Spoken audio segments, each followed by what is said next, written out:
मुकुंद कुंदार्यो जैन धर्मोस्तु मंगलम सर्वमंगल मांगल्यम सर्वकल्याणकारकम प्रधानम सर्वधर्माणां जैनं जयतु शासनम। मैं नमो तीर्थनायक को, नमो ओंकार वाणी को, नमो मुकुंद प्रभु को जिन्होंने ओंकार धारण की।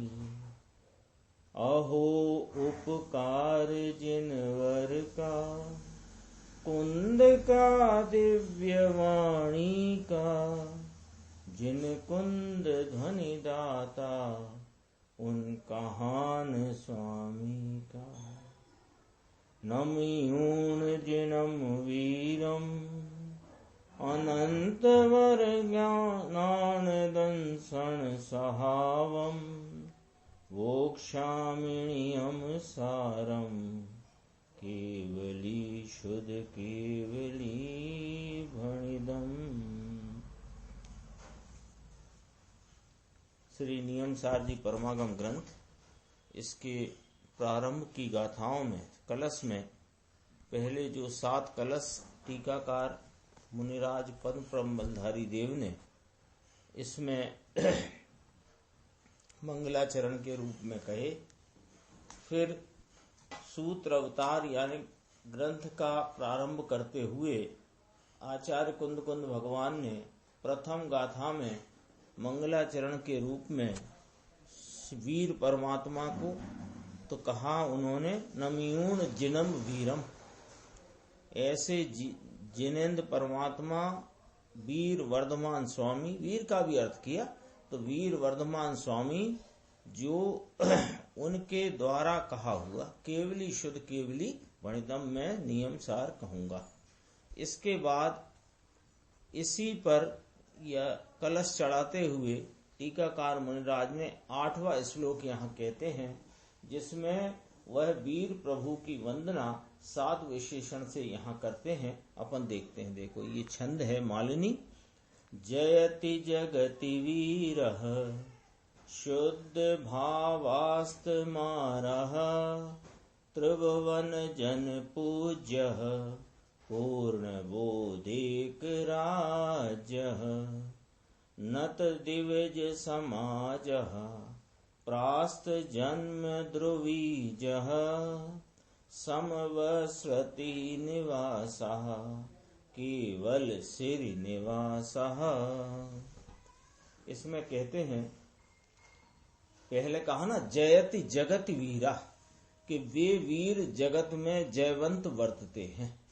वीर प्रभु वर्धमान स्वामी इस जगत में जयवंत वर्तते हैं। कैसे हैं वह? ये कहते हैं कि जिन्होंने शुद्ध भाव द्वारा मार का यानी काम का जिन्होंने नाश किया है।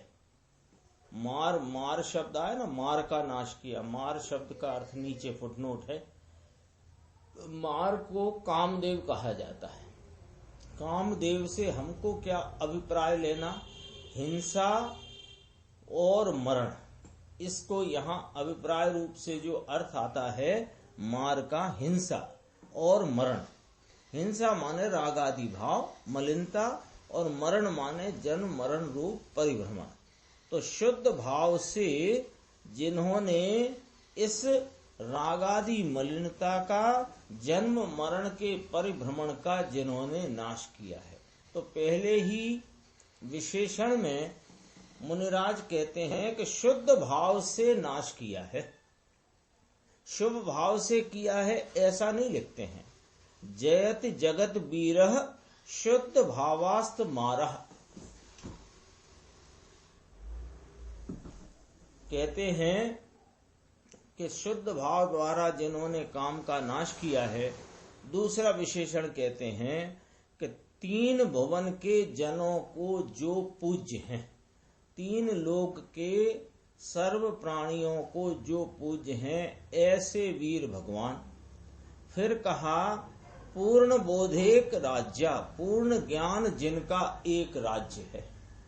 ऐसे 3 लोक के नाथ, इनका राज्य साम्राज्य क्या है कि पूर्ण ज्ञान, परिपूर्ण ज्ञान की खिलावट में वर्तते हुए ऐसे श्री वर्धमान स्वामी, पूर्ण ज्ञान जिनका एक राज्य है। और फिर आगे कहा देवों का समाज जिनको नमन करता है। चौथी बात कही, पहली कही शुद्ध भाव द्वारा काम का जिन्होंने नाश किया। 3 लोक के नाथ, 3 लोक के प्राणी जिनको पूजते हैं, यानी 3 लोक के प्राणियों द्वारा जो पूज्य हैं। पूर्ण ज्ञान जिनका एक राज्य है और देवों का समाज जिनको नमता है। फिर क्या कहा, जन्म वृक्ष का बीज जिन्होंने नष्ट किया है। ऊपर कहा था काम का नाश किया है, मरण का नाश किया, यूं कहा। और अब कहा जन्म वृक्ष का बीज जिन्होंने नष्ट कर दिया है। जन्म वृक्ष का बीज मिथ्यात्व भाव, उसको उन्होंने, उस अशुद्ध भाव को, उस अशुद्धता को नाश कर दिया है। तो कहाँ विराजते हैं ऐसे वे वर्धमान स्वामी? तो कहा समव शरण में जिनका निवास है। वे समव शरण में निवास करते हैं और उनमें केवल ज्ञान दर्शन रूपी लक्ष्मी निवास करती है। लिखा है ना, समव श्रुति निवासः केवल श्री निवासः। तो जो समो शरण में निवास करते हैं और केवल श्री यानी केवल ज्ञान दर्शन रूपी लक्ष्मी जिनमें निवास करती है, वे वीर जगत में जयवंत वर्तते हैं। ऐसा मंगलाचरण की गाथा के ऊपर टीकाकार मुनिराज पद्म प्रमलधारी देव ने श्लोक चढ़ा करके यह 8वां श्लोक कहा। इस पर गुरुदेव श्री का अपन व्याख्यान देखते हैं। वो तरफ अर्थ है ना, भगवान वीर परमात्मा कैसे थे। पेज नंबर अपना चल रहा है 29 की नीचे की लाइन। भगवान वीर परमात्मा कैसे थे, प्रश्नवाचक लगाया कि पद्म प्रमलधारी देव संत मुनि यह स्वयं वर्णन करते हैं। वे वीर जगत में जयवंत वर्तते हैं, सो वे वीर भगवान, महावीर भगवान, सन्मति प्रभु वर्धमान स्वामी, उनका यहाँ वर्णन करते हैं। पहला बिंदु है, देखो 30 नंबर पे, शुद्ध भाव द्वारा मार का यानी काम का जिन्होंने नाश किया है। देखो पहले से यहाँ से बात उठाई, क्या बात उठाई? मूल बात उठाई कि यह पुण्य पाप के शुभ अशुभ भाव तो अशुद्ध भाव हैं। इनसे काम का यानी हिंसा रूपी रागादि भावों का, अज्ञान का, राग का नाश नहीं होता। काम भोग कथा आती है ना कि राग स्वयं ही काम है। काम कहो कि राग कहो। काम को दूसरे शब्दों में इच्छा कहते हैं और इच्छा को ही राग कहते हैं। राग कहो कि काम कहो कि राग स्वयं ही काम है। शुद्ध भाव आत्मा पवित्र आनंद स्वरूप, इसकी सन्मुखता का जो शुद्ध भाव की व्याख्या कि जो पराश्रयता में पर द्रव्यों के लक्ष्य में वर्तता है, वह कौन सा भाव? अशुद्ध भाव। और जो स्वरूप अपना पवित्र आनंद भाव, उसकी सन्मुखता का जो परिणमन है, उसका नाम है शुद्ध भाव। इस शुद्ध भाव के द्वारा, ऐसे शुद्ध भाव द्वारा जिन्होंने काम का, मार यानी काम, इसका नाश किया है, रागादि मलिनता का नाश किया है, अतीन्द्रिय आनंद का जिनको अनुभव है। समझ में आया? पहले बात करी, यानी गुरुदेव श्री फरमाते हैं पहले यहां से बात उठाई वीर भगवान की, वर्धमान स्वामी की। क्या है उनका स्वरूप, वो वर्णन करने में पहली बात उठाई कि जिन्होंने शुद्ध भाव द्वारा अशुद्ध भाव का नाश किया। सीधी भाषा, अशुद्ध भाव माने राग आदि परिणाम मलिनता, और शुद्ध भाव माने अपने पवित्र स्वरूप के तरफ का जो कोई परिणमन है वह शुद्ध भाव है। तो शुद्ध भाव द्वारा अशुद्धता का नाश होता है। शुभ परिणाम जो स्वयं अशुद्ध है उससे अशुद्धता का नाश नहीं होता है। आगे अपन थोड़ा सा एक पैराग्राफ छोड़ देते हैं, आगे देखते हैं। देखो, अरे जिसकी मिठास आत्मा में आनंद की है, यह आत्मा आनंद की मिठास रूपी सरसता से परिपूर्ण भरा हुआ है। किसका आत्मा? सबका आत्मा।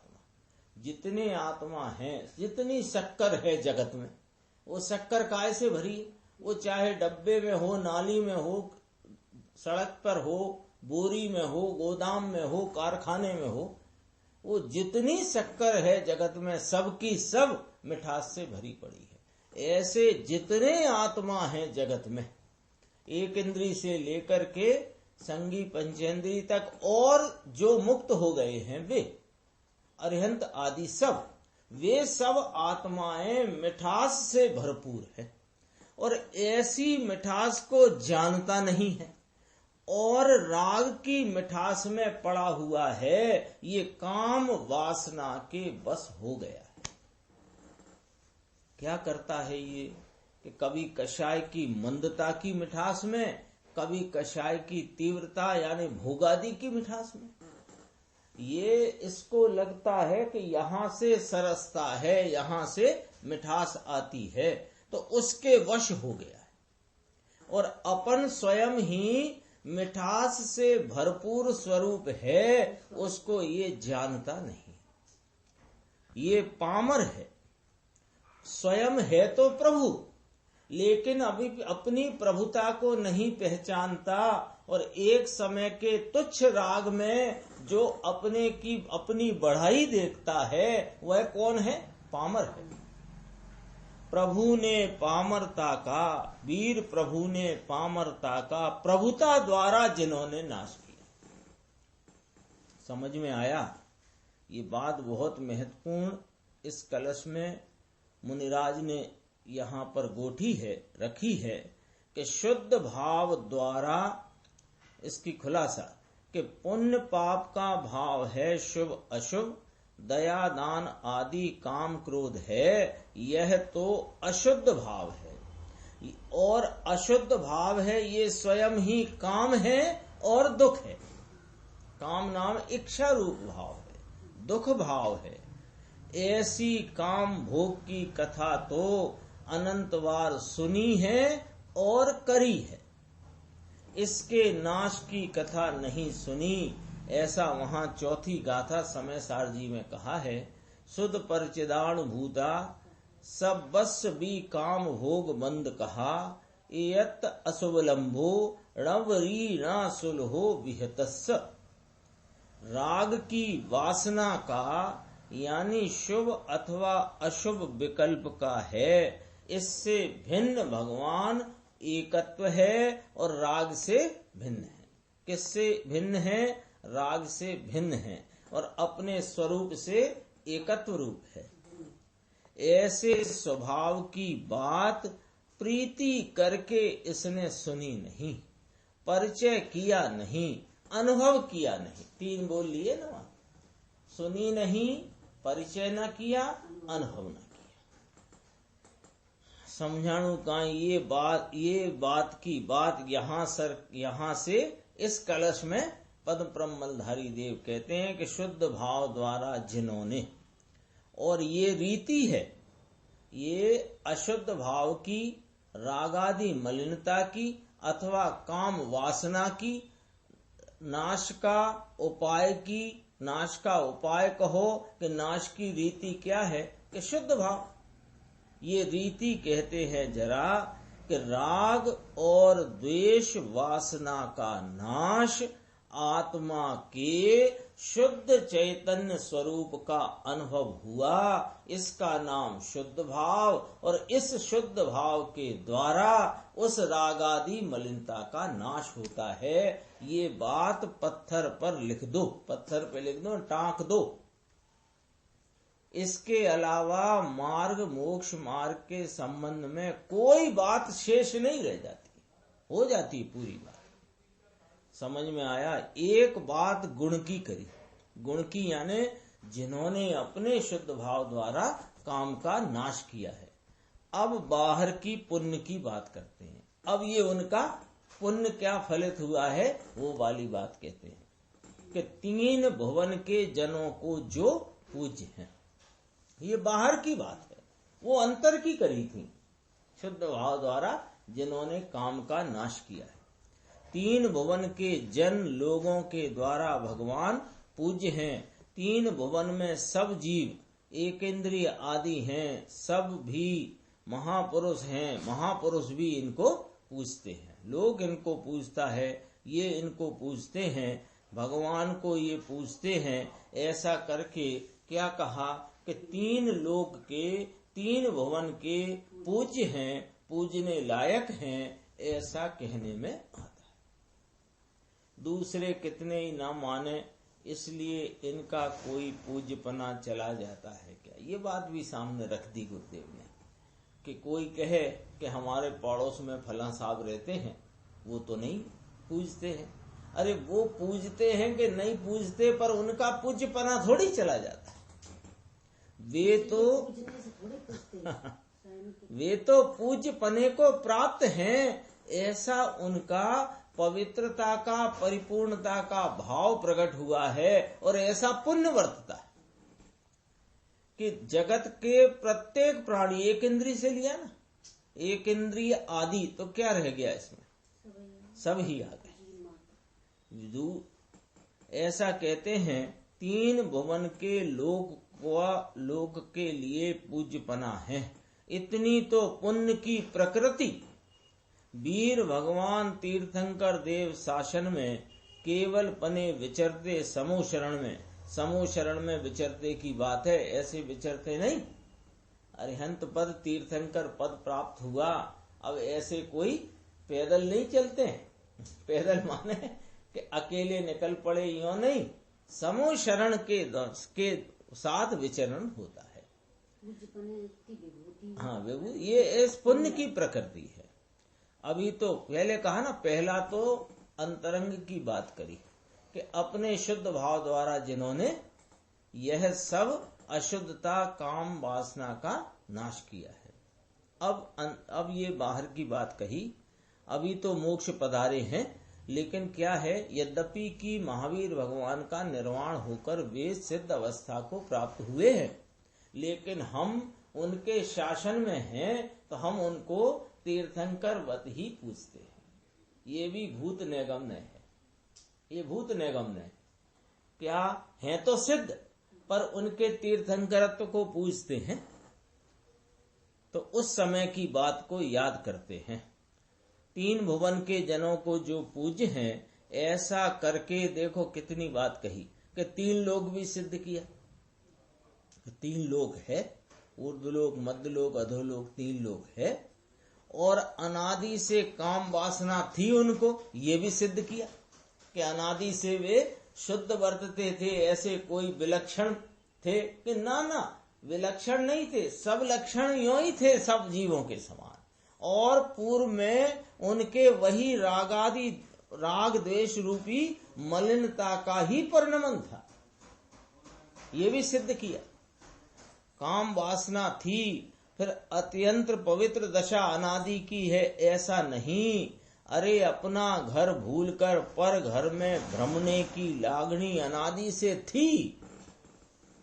ये तो कथानक भी आता उनका मारीच आदि का, और भी अनेक भवों की चर्चा आती है, वो तो एक बताने के लिए। बाकी सब जीव हैं जिनकी कथा नहीं आती, उनकी भी कथा यही है, जिनकी कथा प्रथमान योग में ना हो, लेकिन वे सिद्ध अवस्था को प्राप्त हुए। उसके पूर्व क्या थे कि वो यही राग आदि भाव में एकत्व करके 4 गति में परिभ्रमण कर रहे थे। ये इनका राज धूल का नहीं रह गया, ऊपर का रह गया। हाँ, अपना घर भूलकर पर घर में भ्रमणे की लागनी अनादि से थी। इन्होंने जिसको आत्मा के अनुभव से, शुद्ध भाव के मोक्ष मार्ग से, जिसका यानी अपनी भ्रमणा का और अस्थिरता रूपी रागादि का जिन्होंने नाश कर दिया। 1-2 बातें हो गई। तीसरी बात, पूर्ण ज्ञान जिनका एक राज्य है, लो साम्राज्य है ये इनका। भगवान के पास साम्राज्य है।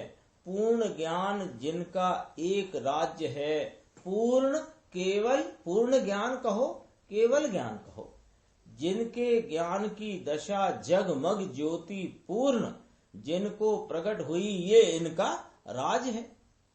ये इनका राज है, धूल का राज ये इनका नहीं। अब दूसरे ये गुण का वर्णन किया, अब बाहर की बात करते हैं। देवों का समाज जिनको नमता है। पहले तो कह दिया 3 भवन को पूज्य हैं, 3 लोक आ गए, उसमें देव भी आ गए। फिर देवों का भी विशेष रूप से यहाँ कथन किया। देव आ गए कि नहीं आ गए 3 लोक में? फिर भी यहाँ देवों का, क्योंकि तुमको ये देवों को जिनके पास वैभव है ना, उसकी महिमा आती है, तो भैया जिनकी तुम्हें महिमा आती है वे खुद उनके चरणों में पड़े हैं। ये वाली बात बताना चाहते हैं। ये देवों का, देव का समाज, करोड़ों अरबों देवों का टोला जिनको नमता है। ऐसे वीर भगवान जयवंत बरतो, ऐसा कहेंगे। देवों का समाज जिनको देवादि मनपंती, ये आता है ना। अब अगला बोल लिया, जन्म वृक्ष का बीज जिन्होंने नष्ट किया है। गाथा का सार लिया। गाथा में आया था ना, नमूण जिणम वीरम। जिन किसको कहा था? जिन्होंने कर्म शत्रु का नाश कर दिया है और जीत लिया है। रागादि अशुद्धता को, मलिनता को जिन्होंने जीत लिया है। जिन है ना वीतराग, जिन्होंने जन्म वृक्ष का बीज, 84 के अवतार के भटकने का बीज, उसका जिन्होंने नाश किया है, और जिन्होंने मोक्ष का बीजड़ा बो करके मोक्ष प्रकट किया है। केवल ज्ञान यह मोक्ष, भाव मोक्ष। फिर कहा ये भाव मोक्ष कहलाता है केवल ज्ञान, और जब सिद्ध अवस्था होती है वो द्रव्य मोक्ष कहलाता है। समो शरण में जिनका निवास है। ये कहाँ निवास करते हैं? तीर्थंकर वर्धमान स्वामी के समो शरण में जिनका निवास है। बाहर से बात करी, अंदर की फिर लेंगे। एक बोल बाहर का, एक बोल अंदर का। देखना जरा, शुद्ध भाव से जिन्होंने काम का नाश किया, अंतर की बात करी। 3 भवन के लोगों को जो पूज्य हैं, बाहर की बात करी। पूर्ण ज्ञान जिनका एक राज्य है, अंदर की बात करी। देवों का समाज जिनको नमता है, बाहर की बात करी। फिर जन्म वृक्ष का बीज जिन्होंने नष्ट किया है, ये अंदर की बात करी। फिर समो शरण में जिनका निवास है, ये फिर बाहर की बात करी। और केवल श्री में जो निवास करते हैं, ये अंतरंग की बात। कोई मुनिराजों का शैली भी कोई अद्भुत होती है। दोनों तरह का भाव यहाँ पर उन्होंने अपने कलश में व्यक्त किया है। बाहर की पुण्य व्यवस्था का भी वर्णन कर दिया, और अंतरंग में उनकी जो पवित्रता प्राप्त हुई है, पूर्णता प्राप्त हुई है, उसका भी वर्णन किया। समो शरण में जिसका निवास है, बाहर से बात करी, अंदर की फिर आगे लेंगे। समो शरण धर्म सभा इंद्रों ने रची होती है, इसमें जिनका भगवान महावीर का निवास है। किसी की बाड़ी में उतरे और पर से शिला ऊपर बैठते हैं, ऐसा नहीं। किसी की बाड़ी बगीचे में उतर जाए और फिर कहें लाओ भाई क्या है बैठने का, ऐसा नहीं है। इंद्र जिनके समूह शरण की रचना करते हैं।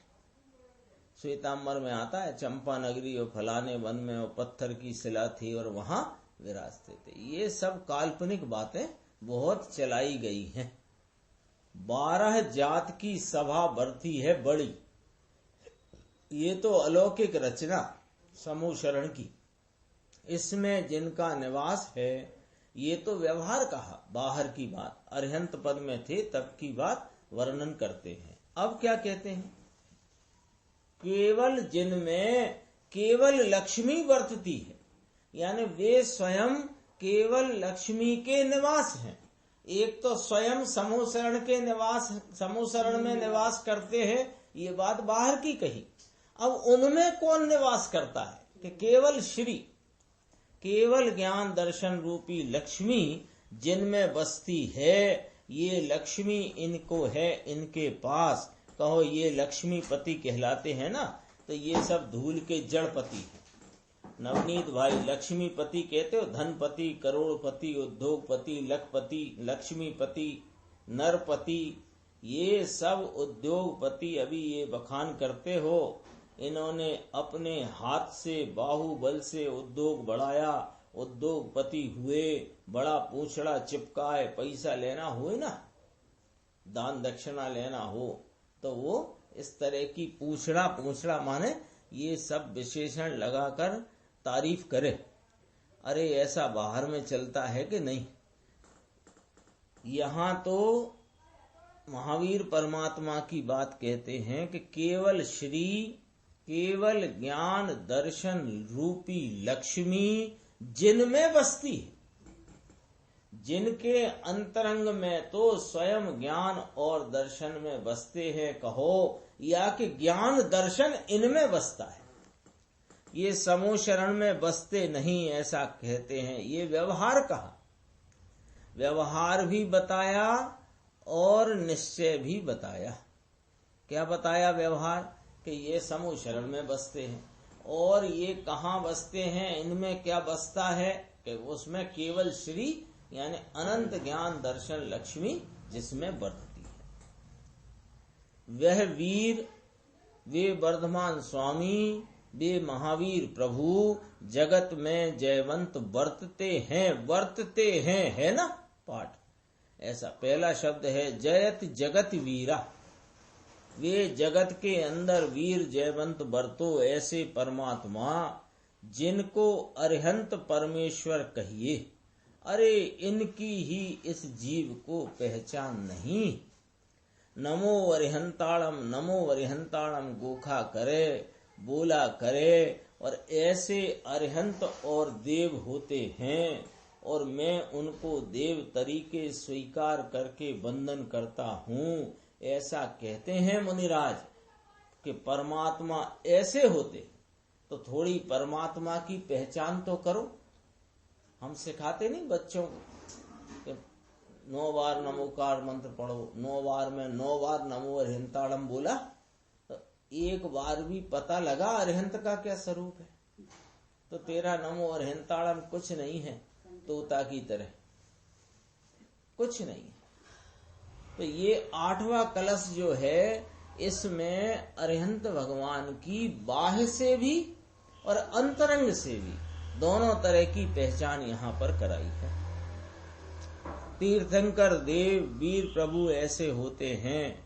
अब आएगी दूसरी गाथा। ये तो वंदन और स्तुति करी, फिर नियम सार कहने की प्रतिज्ञा की थी। बोक्षाम नियम सारम केवली शुद्ध केवली भणिदम की थी ना। ये अब यहाँ से नियम सार का वर्णन प्रारंभ करते हैं। गाथा क्रमांक 2। मग्गो मग्ग फलमति यादो विहम जिन सासने समखादम मग्गो मोख उबाओ तस्य फलम होयिणे बाणम विनूने मार्ग फलनु कथन जिनवर शासने त्या मार्ग मोक्षोपाय छेने मार्ग फल निर्वाण छे। देखो कहते हैं कि इस गाथा में आचार्य परमात्मा कहते हैं कि जिनवर प्रभु के शासन में मार्ग और मार्ग फल का कथन किया गया है। तो मार्ग क्या है कि मोक्ष के उपाय को मार्ग कहते हैं और निर्वाण को मार्ग का फल कहते हैं। देखो अन्वयास, मार्ग और मार्ग फल ऐसे दो प्रकार का जिन शासन में कथन करने में आया है। मैं कहूंगा नियम सार, कहते हैं ना, मैं नियम सार कहूंगा, केवली शुद्ध केवली भणिदम। तो ये जिन शासन में केवली शुद्ध केवलियों का कहा हुआ जो जिन शासन है उसमें क्या क्या चर्चा है साहिब? कि मोक्ष के मार्ग की और मार्ग के फल की दो प्रकार की चर्चा आई है। और कोई चर्चा स्वर्ग आदि जाने की चर्चा आई है क्या? नरक आदि से बचने की चर्चा आई है क्या? ये कोई चर्चा आई नहीं है। ये चर्चा तो इस चर्चा के साथ में आ गई है। मूल में दो बातें कही गई हैं, मोक्ष का मार्ग और यानी मोक्ष का उपाय और उसका फल माने की निर्वाण। इसके अलावा जिन शासन में क्या कहा? कुछ ना कहा। आचार्य कुंद कुंद भगवान फरमाते हैं कि जिन शासन में दो प्रकार की बात कही गई, मार्ग कहा गया है, मार्ग का फल कहा। जिन शासन में कथन करने में आया है, मार्ग किसे कहते हैं साहेब? कि मार्ग मोक्ष के उपाय को कहते हैं। और उसका फल किसे कहते हैं? कि निर्वाण अवस्था को उसका फल कहते हैं। टीका, यह मोक्ष मार्ग और उसके फल के स्वरूप निरूपण की सूचना, यानी उन दोनों के स्वरूप के निरूपण की प्रस्तावना। यानी हम इस ग्रंथ में ये जो जिन शासन में दो बातें कही गई हैं, मार्ग और मार्ग फल, उसकी चर्चा हम इस ग्रंथ में करेंगे। ऐसी प्रस्तावना यहाँ दूसरे नंबर की गाथा से आचार्य परमात्मा करते हैं।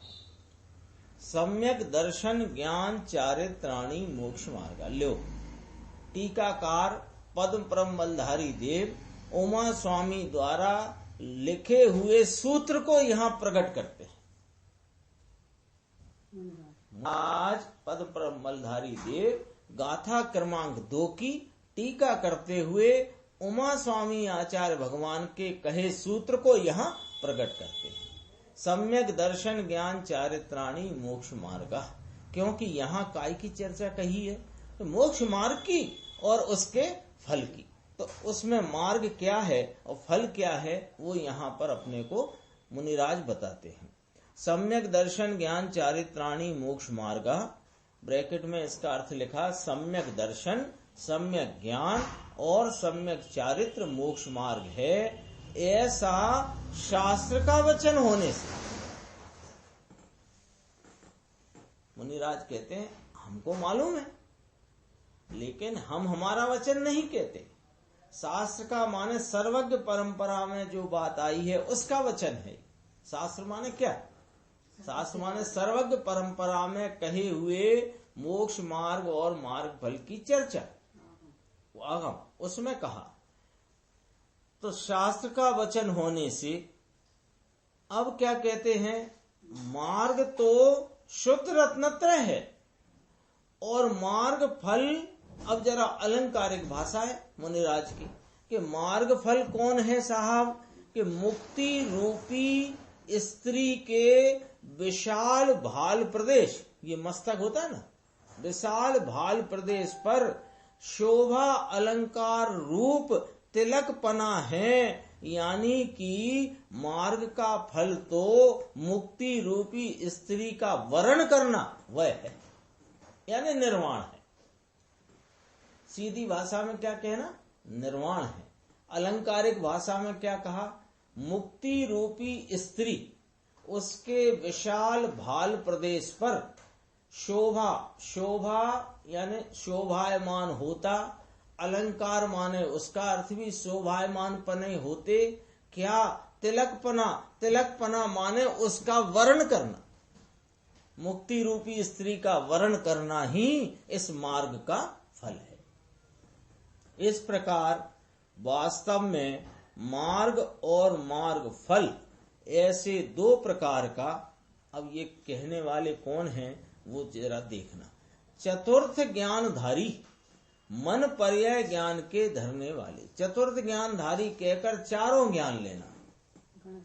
गणधर परमात्मा, मति शुद्ध अवधि मन पर्याय चार ज्ञान के धारी ऐसे पूर्वाचार्य गणधर आदि परम वीतराग सर्वज्ञ के शासन में उन्होंने इतना ही काम किया कि मार्ग और मार्ग फल का कथन किया है। निज परमात्म तत्व के सम्यक श्रद्धान ज्ञान अनुष्ठान रूप शुद्ध रत्नात्रयात्मक मार्ग परम निरपेक्ष होने से मोक्ष का उपाय है। लो साहब, नियम सार इसके प्रथम 8 कलश और एक गाथा में तो मंगलाचरण हुआ, और यहाँ पर क्या कह दिया कि सिद्धांत का निरूपण हुआ। क्या सिद्धांत खड़ा कर दिया कि शुद्ध रत्नत्रयात्मक मार्ग परम निरपेक्ष होने से मोक्ष का उपाय है, और शुद्ध रत्नत्रय का फल स्वयं आत्म उपलब्धि निज शुद्ध आत्मा की प्राप्ति है। जैसे अभी अपन वीर भगवान को जिन्होंने शुद्ध भाव से काम भाव का नाश किया है, ये चर्चा आई थी, तो वो क्या प्राप्त कर लिया है कि पूर्ण शुद्ध आत्मा के परिपूर्ण भाव को उन्होंने प्राप्त किया है। ये उसका फल है। यहाँ सिद्धांत रख दिया है शुद्ध रत्नत्रयात्मक। इसका फुटनोट नीचे पढ़ना है अपने को, इसी पेज के नीचे। शुद्ध रत्नत्रय यानी कि निज परमात्म तत्व की सम्यक श्रद्धा, निज परमात्म तत्व का सम्यक ज्ञान यानी स्वरूप संवेदन वाला ज्ञान, जिसमें उस परमात्म तत्व का संचेतन है, और उसका सम्यक आचरण यानी उसमें ही लीनता एकाग्रता, पर की ऐसे ही भेदों की लेश मात्र भी अपेक्षा रहित होने से यह शुद्ध रत्नत्रय मोक्ष का उपाय है। परम निरपेक्ष है। परम निरपेक्ष का परम निरपेक्ष कैसे सिद्ध हुआ ये कि हाँ, स्वरूप की श्रद्धा, स्वरूप का संचेतन, स्वरूप में लीनता, और पर यानी निमित्तादि ऐसे ही भेदों की भी किंचित अपेक्षा नहीं है जहाँ, ऐसा यह शुद्ध रत्नत्रय मोक्ष का उपाय है। और शुद्ध रत्नत्रय का फल शुद्ध आत्मा की पूर्ण समाप्ति, समाप्ति यानी प्राप्ति, पूर्ण प्राप्ति यानी कि मोक्ष। उसे समाप्ति भी कहा। समाप्ति कहने का अर्थ विनाश नहीं, समाप्ति का अर्थ है पूर्ण प्राप्ति, सिद्धि। बहुत टीका ही बहुत रसीली है। इसके टीका जो पद प्रमलधारी देव करते हैं, बहुत रस रस भरी टीका करते हैं। ये इतनी सी एक अंतिम लाइन में उन्होंने यह कह दिया है, किसी प्रकार के पुण्य आदि भाव, गुण भेद आदि भाव, निमित्त आदि वस्तुएं, जो कोई देव गुरु शास्त्र, इनसे निरपेक्ष होता है मोक्ष का उपाय। ये बात कह दी कि नहीं कह दी? तो हम उनकी अपेक्षा लेकर बैठे रहे, किसकी? निमित्त की, राग की, गुण भेदों की। ये अपेक्षा लेने से मोक्ष का उपाय नहीं होता है, ये वाली बात यहाँ पर कह दी गई है। गुरुदेव स्वाधीन है ना, स्वाधीन निरपेक्ष है, निरपेक्ष। गुरुदेव श्री का व्याख्यान देखिए, अन्वयार्थ है, अन्वयार्थ लिया गुरुदेव ने, मार्गः मार्ग फलम। मार्ग और मार्ग फल ऐसे दो प्रकार का जिन शासन में कथन करने में आया है। कहते हैं कि वीतराग शासन में ये कथन है, ऐसा कथन दूसरा 3 काल में सर्वज्ञ सिवाय हो सकता नहीं।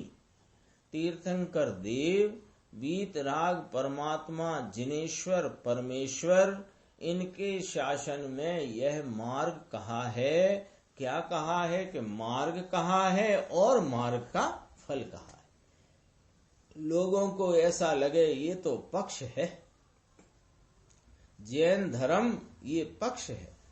अरे पक्ष नहीं है भाई, वस्तु का स्वरूप ही ये है। यहाँ तो कहते हैं कि शक्कर को मीठा कहना, अग्नि को उष्ण कहना, ये जैन धर्म है। तो अग्नि की उष्णता कहना ये जैन धर्म कैसे हुआ? अरे वस्तु का स्वरूप जैन धर्म है।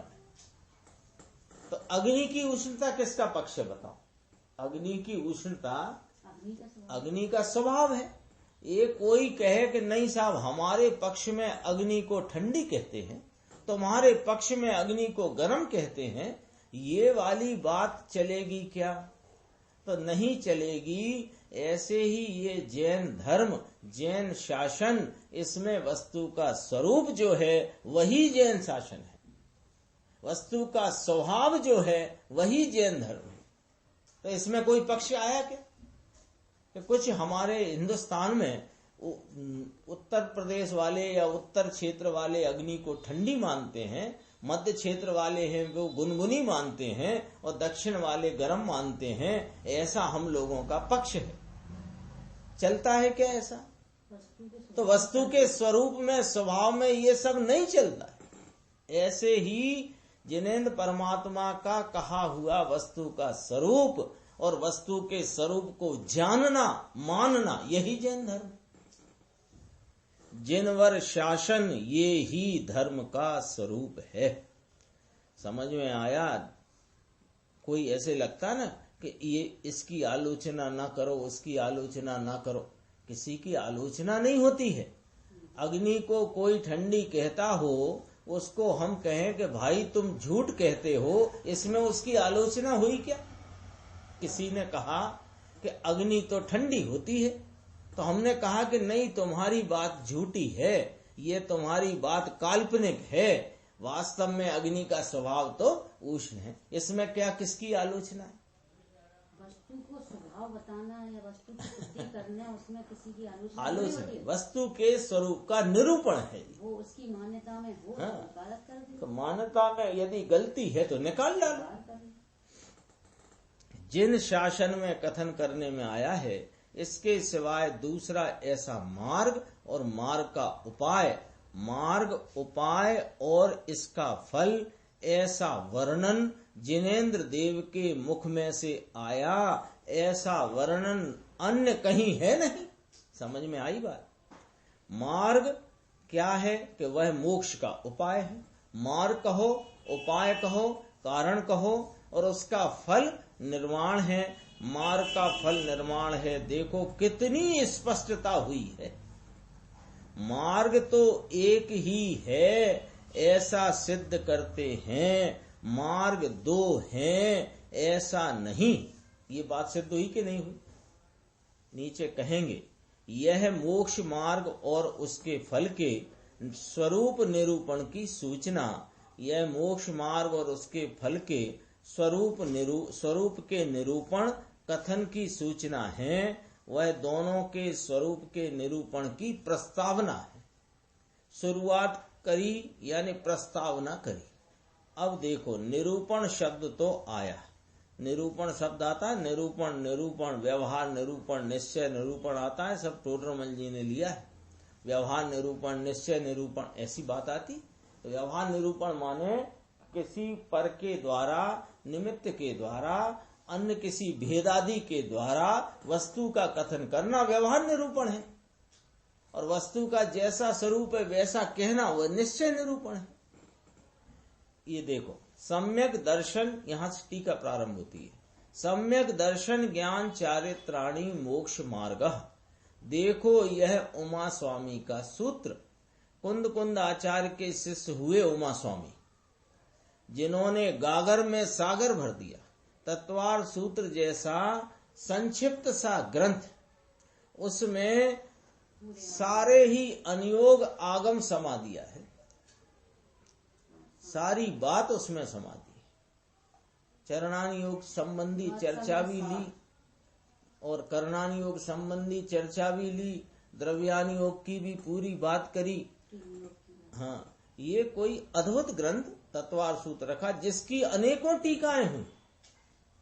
ऐसा एक ही ग्रंथ है जिसकी अनेक टीकाएं, और टीकाएं भी अनेक श्लोक प्रमाण, छोटी मोटी टीकाएं नहीं, बड़ी बड़ी टीकाएं। सर्वार्थ सिद्धि और तात्पर्य, क्या नाम उसका, तत्वार्थ वार्तिक, राजवार्तिक, सर्वार्थ सिद्धि, ये सब टीकाएं तत्वार्थ सूत्र की। देखो स्त्री भी इसी की टीका, एक सूत्र की। हाँ, एक सूत्र की टीका। जिसने गागर में सागर भर दिया, पूरे शासन का संक्षिप्त में सूत्र नाम तत्वार्थ सूत्र बनाया। और इसका पहला सूत्र ये है, सम्यक दर्शन, सम्यक ज्ञान और सम्यक चारित्र, यह मोक्ष मार्ग है। अभी ये देखो, ये कोई कहता है कि बात गुरुदेव के कान में सब पड़ जाती है, पंडितों की पोल पट्टी सब आती है। देखो क्या कहा, कोई कहता है कि ये जो मोक्ष मार्ग तत्वार्थ सूत्र में उमा स्वामी ने कहा, ये व्यवहार है, ऐसा कोई कहता है। ये तो नाम करके यहाँ इसको निश्चय मोक्ष मार्ग कहा, ये है तो व्यवहार मोक्ष मार्ग, ऐसा वे कहते हैं कि तत्वार्थ श्रद्धान व्यवहार मोक्ष मार्ग है, ऐसा शास्त्र का वचन होने से। ये तो बात टीका की आ गई, कौन सी, सम्यक दर्शन ज्ञान चारित्राणी मोक्ष मार्ग, ऐसा शास्त्र का वचन होने से। ये पद्म प्रमलधारी देव उमा स्वामी का शास्त्र है, इसका ये वचन है, ऐसा पद्म प्रमलधारी देव कहना चाहते कि मार्ग तो शुद्ध रत्नत्रय है। ले ये आया जो बीच में चर्चा उठाई ना, कोई पंडित व्याकरण के, भाषा के, वे क्या कहते हैं, अरे यह तत्वार्थ सूत्र में उमा स्वामी ने जो सूत्र कहा है, ये तो व्यवहार की बात करी है। उसको समझाते हैं कि भैया व्यवहार की बात नहीं करी, शुद्ध रत्नत्रय की बात करी है।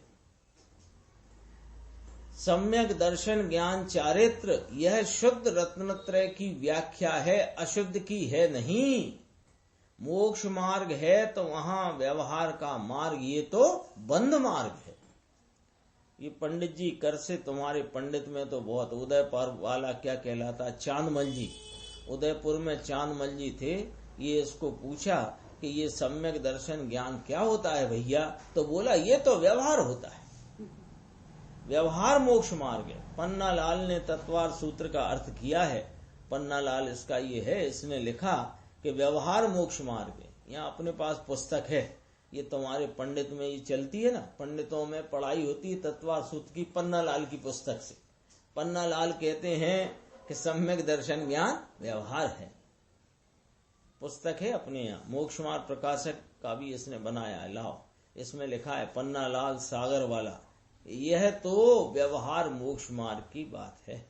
यहाँ तो कहते हैं पद्म प्रमलधारी देव उमा स्वामी का सूत्र प्रस्तुत करके क्या कहते हैं, वो बात पकड़ो ना भाई साहब। व्याकरण और पंडिताई रख दो जरा एक तरफ, अनुभवी ने अनुभवी का क्या तात्पर्य खींचा है, जरा वो वाली बात तो रखो।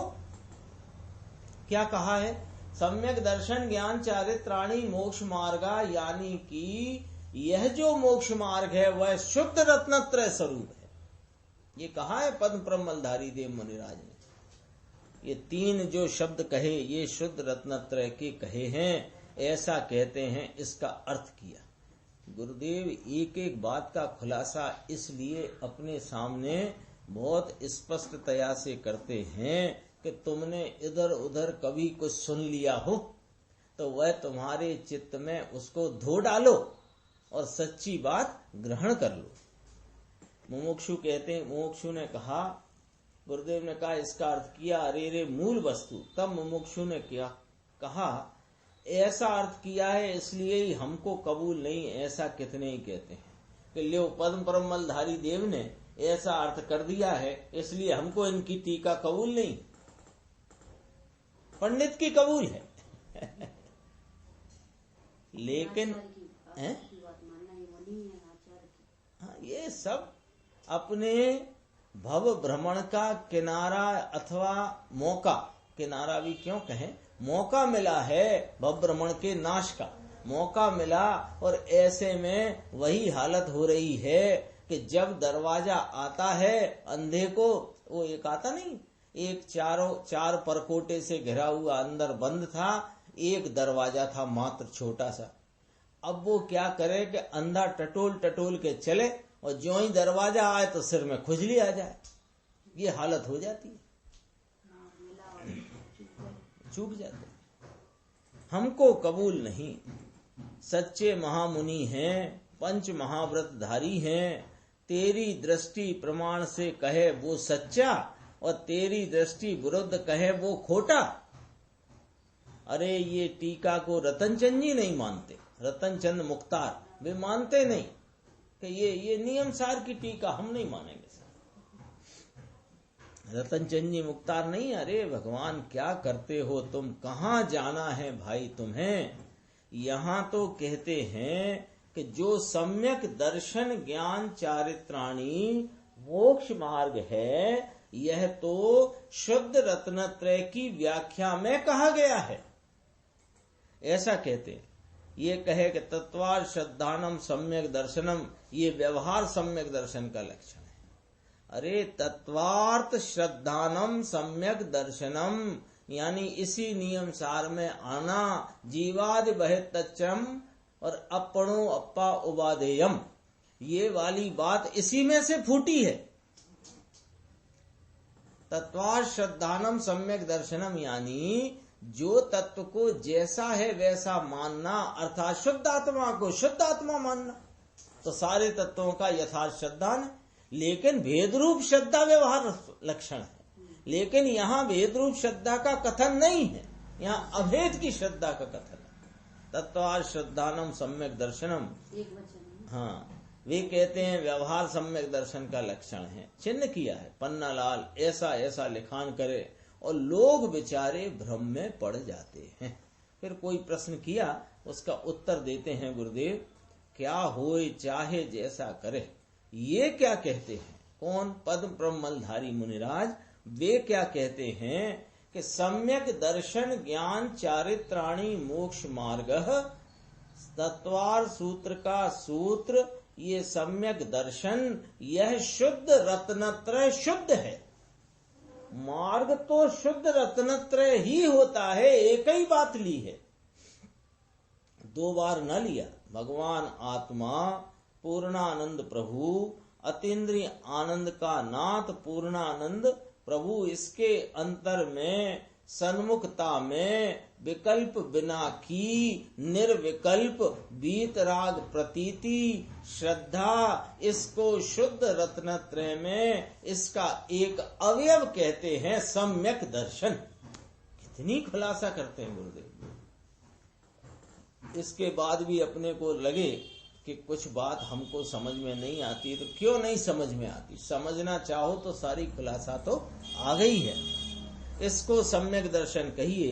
एक नीचे का पैराग्राफ पढ़ते हैं, थोड़ा रोचक भी है, देखना जरा। उदाहरण है, मार्ग तो शुद्ध रत्नत्रय है, ऐसा स्पष्ट धड़ाकाबंद कहते हैं। धड़ाकाबंद माने एकदम बात कहते हैं, इसमें कोई लाग लपेट नहीं। बापू मोक्ष का मार्ग तो शुद्ध रत्नत्रय है, इसके सामने अशुद्ध रत्नत्रय व्यवहार है, वह मार्ग नहीं है, ऐसा आ गया। अर्थ करने में भी तकलीफ है। उसमें आता है ना, जाति अंध का दोष नहीं आकरो, जन्म नो जाति अंध होए। ये तो देखता ही नहीं ना, कुछ दिखाई देता ही नहीं ना कुछ। भूराबाई गया गया होगा। जाति अंध नो दोष नहीं आकरो, जे जाने नहीं अर्थ, मिथ्या दृष्टि देख आकरो करे, अर्थ ना रे अनर्थ। छोकरा को कहा, ये इसका उदाहरण बहुत अच्छा है। जाति अंध का दोष नहीं आकरो, इसका दोष क्या कहें भैया? जो जन्मांध है उसका क्या दोष कहें? जाति अंध का अर्थ है जन्मांध। जो जन्मांध है उसका क्या दोष कहें? उसने तो कुछ देखा ही नहीं, तो वह मिथ्या दृष्टि है। और वो जो कुछ अर्थ करता है वो अर्थ का अनर्थ करता है। जैसे कि एक छोकरे को कहा कि जा भैया फानस सलगाओ। फानस माने वो गैस लालटेन होती है ना, गैस की लालटेन। तो पहले बिजली नहीं थी, तो शाम का वक्त हुआ तो कहा कि जाओ ये गैस की लालटेन सुलगाओ। तो तुमको कहा था सुलगाओ, तो उसने क्या किया कि बाहर लगी हुई थी आग, तो उस आग में डाल दिया गैस की लालटेन कि तुमने ही कहा था जला दो गैस की लालटेन, हमने जला दी गैस की लालटेन। ये कहा गैस की लालटेन जलाओ, तो उसने उस गैस की लालटेन को उठाया और अग्नि थी उसमें डाल दिया, ले साहब जला दी हमने। ये अर्थ का अनर्थ है। सलगाने का अर्थ क्या? भड़का में डाल दिया, भड़का माने अग्नि के उसमें डाल दिया। सलगाने का कहा था यानी वह चेताने का कहा था जला दो इसको, उसने अर्थ क्या निकाल दिया? फेंक दो अग्नि में। हमारे एक लड़की थी, छोटी थी, 7 वर्ष की, पोपट भाई के लड़के की लड़की 7 वर्ष की थी। ऐसे श्लोक बहुत बोलती थी, बेचारी को 7 वर्ष की उम्र में 6 हो गया, मर गई। ये श्लोक था, देखो, समझा व्यास समझे नहीं, करे काइनु काई, फानस सलगा वो कहूं, नाख्यू भड़का माही। समझाने पर भी समझता नहीं है और कुछ का कुछ करता है।